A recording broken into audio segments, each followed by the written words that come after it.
Welcome to the channel, everyone. I hope everybody's doing well today. Today, I will be reacting to Stephen Fry on American versus British comedy. But before we actually jump right into this video, I would like to check out this quick article on Stephen Fry and just read up some quick facts about him and his career. So we got Sir Stephen John Fry, born August 24th, 1957. He's an English actor, broadcaster, comedian, director, narrator, and writer. He came to prominence as a member of the comic act Fry and Laurie alongside Hugh Laurie, with the two starring in a bit of Fry and Laurie from 1989 to 1995, and Jeeves and Wooster from 1990 to 1993. He also starred in the sketch series Al Fresco from 1983 to 1984 with Laurie, Emma Thompson, and Robbie Coltrane, and in Black Adder from 1986 to 1989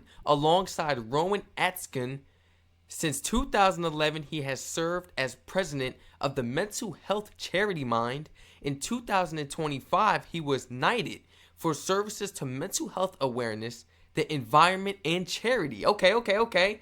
This is the picture of him right here, of Stephen John Fry. Here we go. We got a little picture on the side. Let's go ahead and jump right into this video, man. I am actually excited to see what this video is about. We have time for one more question, which will come from the gentleman there.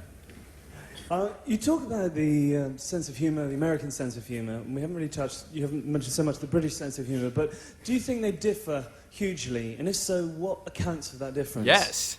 It's a really good point. I think, it strikes at the heart of what is American optimism is a really important thing, but not only optimism, but a refusal to see oneself in a bad light, or, one could talk about this for far too long, but if you go to an American bookshop, by far the biggest section is self-help and improvement.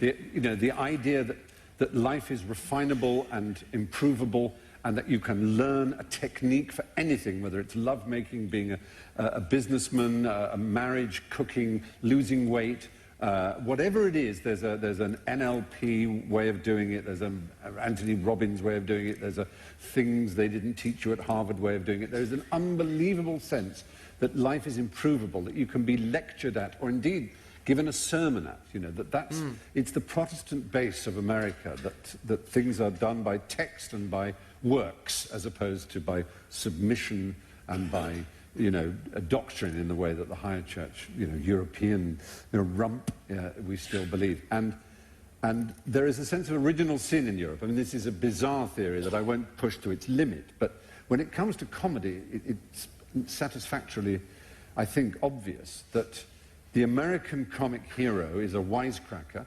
who is above his material and who is above the idiots around him. And the British comic, put it this way, the American comic hero, like John Belushi or someone like that, is that scene in Animal House where there's a fellow playing folk music on a guitar, and John Belushi picks up the guitar and destroys it. And the cinema loved it because he just smashes it and then waggles his eyebrows at the camera. And everyone says, God, he's so great. Well, a British comedian would want to play the folk singer. We want to play the failure. All the great British comic heroes are people who want life to be better and on whom life craps from a terrible height, and whose sense of dignity is constantly compromised by the world letting them down. They want to wear a tie. They're not quite smart enough to wear an old school tie because they're kind of lower middle class. They are Arthur Lowe in Dad's Army.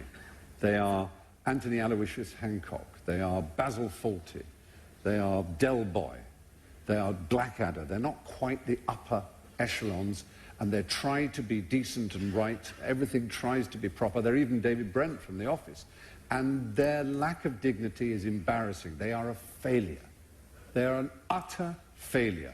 They're brought up to expect empire and respect and decency and being able to wear a blazer in public, and everyone around them just goes Whereas the American hero is the smart talking, he's Jim Carrey and he's Ben Stiller and he's, whoever, he just goes all the way back. They can wisecrack their way out of any situation. They win the girl, they're smarter, they've got the biggest knob in the room. the British guy arrives at the room and says, "Oh my God, I've left my knob behind. I haven't even got one." And in a sense, comedy is the microcosm that allows us to examine the entire difference between our two cultures. Ours is bathed in failure, but we make a glory of our failure. We celebrate it. We love the fact that every great British comic hero can go into a dictionary. He's a bit of a Basil Fawlty, he's a bit of a Captain Mannering, he's a bit of a Steptoe, he's a bit of a Baldric, he's a bit of a Blackadder, he's a bit of a this, they're characters that we recognize, all. Yeah, okay. I did kind of notice that in previous videos I've checked out. It seems like British comedians are way more educated than American comedians as far as like the jokes. The jokes are just by far way more brilliant than the jokes we'll get over here in the United States. The vocabulary words are even different. Look, the vocabulary is even different. They be saying some words, these comedic stand-ups, and I'll be like, what? Like, I gotta go look it up, pause the video and look it up just so I could continue to catch on with the joke. You can't catch on if you don't understand these words that are coming out of his mouth. You're gonna be lost. So, I mean, like, you gotta do the research, man. Those are some of the things I've noticed. I've also noticed, like, American comedians tend to laugh at their own jokes a lot. They tend to rely on themselves for that feedback, you know. Instead of the audience laughing, they laugh to kind of get the audience started up. And I'm like, is this really improv? I mean, like, you're kind of forcing them to laugh along with you. And at the same time, a lot of British comedians do not write their jokes. Like, I've did a lot of research on all of the amazing British comedians I've checked out in the past. You guys know who we've checked out before. And they don't really write their jokes. They usually just come off the dome, man. And that is, you know how talented you have to be for that? That is hard enough as it is. And these people are sophisticated. It could just come straight off the dome. It's more natural. It's who they really are. Versus the comedians over here in the United States, they got to write down these jokes, man. They got to practice them. They got to read them to people. They even steal jokes. It's not really as funny. And they may be funnier in movies and, like, you know, videos on YouTube because it's a shorter sequence. But when you're watching them for like an hour, 2 hour stand-up, you will really get to see how unfunny the average American comedian is compared to the average British comedian. Or star American comedian versus a British star comedian. It's a big difference, a huge difference. I gotta go attend one of these stand-ups one day so I could go witness it for myself, experience it for myself for the first time. I've never been to one in person. You know, I watch them all on YouTube and Netflix, and they are amazing. So I can imagine in person. So flawed as to be an utter disaster. But you can't do that with American comedy. You can't say he's a bit of, who's that chap in Friends, or he's a bit of a, you know, it doesn't really work. They're not characters at all. They're just brilliant repositories of fantastic killer one-liners.